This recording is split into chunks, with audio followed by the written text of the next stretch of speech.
So I came across a story today that was pretty interesting. And I'm going to talk about something that I normally don't talk about. And I know I'm going to catch it because I already saw the YouTube chat. So I know I'm already catch it. And it's about black women. There's an article in The Root that asked a question that I've been asking for a while privately, but now it's out in the, can you say ecosphere? It's out in the internet.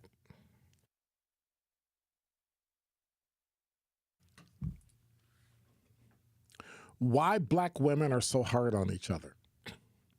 So the other day I talked about the story where we mollycoddle boys because, you don't have a father and he's a boy and it's going to be so tough. But then we raise our women to be tough-minded and resilient and all that. But now there's like a schism between black men and black women. And I want to know, why are black women so tough, so hard on each other? Can somebody tell me? 833-212-1017. Can you tell me why black women are so hard on each other? You got racism, you got sexism, where you live, where you work, how you dress, all that stuff. And then on top of that, y'all don't get along. And the weird part, it's intergenerational. Boomers don't get along with X, don't get along with millennials, don't get along with Z, don't get along with A, don't get along with nobody. And I don't understand that. Meanwhile, as you look at women, I know some of y'all going to complain, as you look at women and how they've dressed, when you look at men and how they dress, we've become so lax at some of the traditions and customs in the black community that we will let people be themselves. Every time I hear your truth, it is the most idiotic thing I've ever heard. There's no such thing as you creating your own truth. Truth stands on its own. Some things are true whether you believe it or not. Your truth, that's allowing people to say, do, and be whatever they want to be, even when it harms themselves. Because I'm going to tell you, there's some things when we come back, there's some things, some habits that we have that drive me crazy. And the first place I'm going to talk about where those habits are used and done that drives me the most crazy is not in public. It's in church. 833-212-1017 is the number. Before the break, we were talking about black women and why they so hard on each other.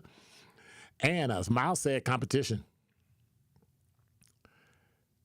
Ken said real estate, life insurance, and stocks, the key to wealth. That's one of them. Yep. That's about three of the four pillars of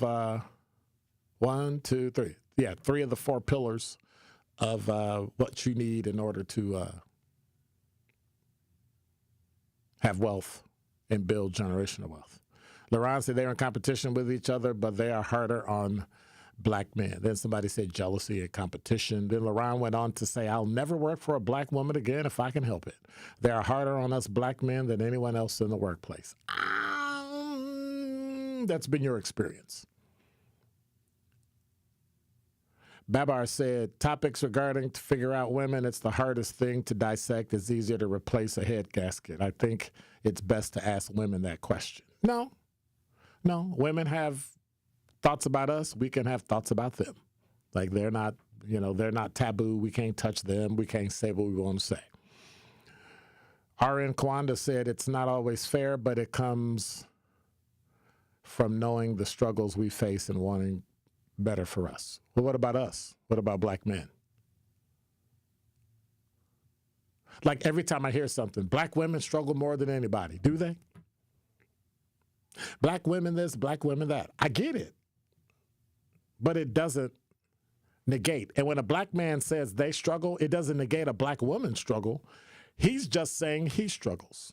So we have to stop this, everything. And you have to recognize that your perspective as a black woman is your perspective. Doesn't make it right, doesn't make it wrong. It's just your perspective, just like it's mine.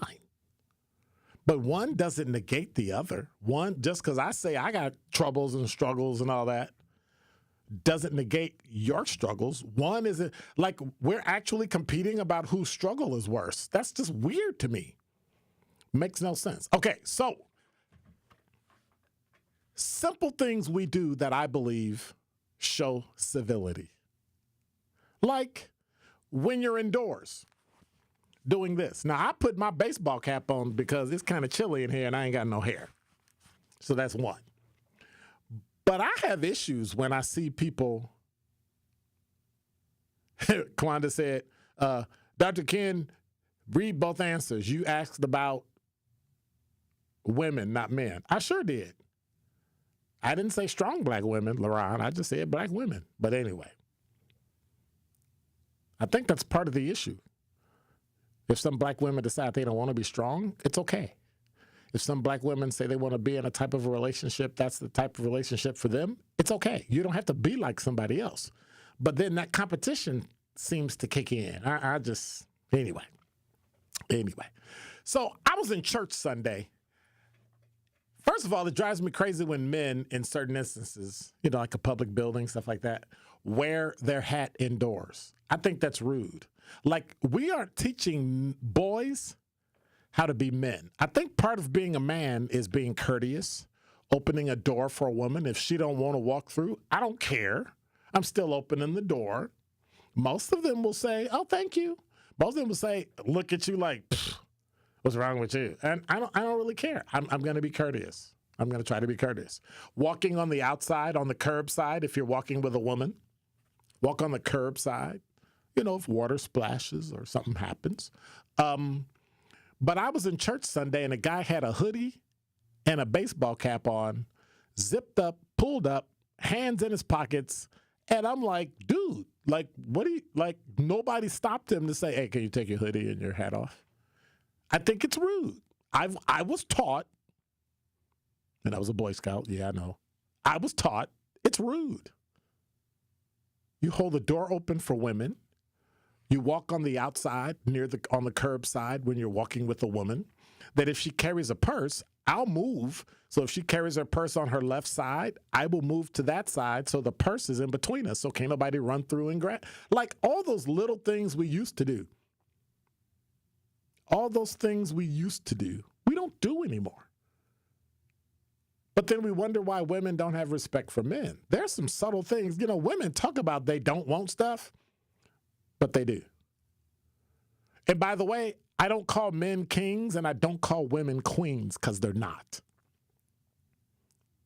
We got to stop putting that nonsense in our children's head and then they grow up thinking they're a man at 14 years old. You're not.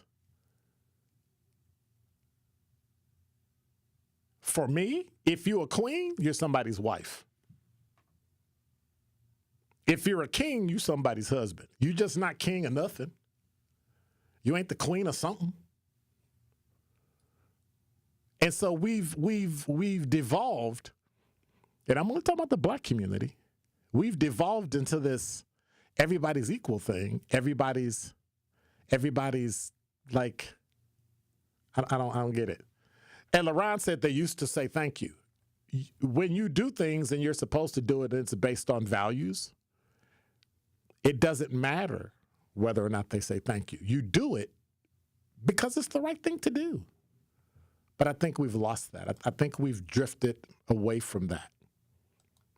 And now we've had this breakdown where nobody cares. And at some point, we have to right the ship.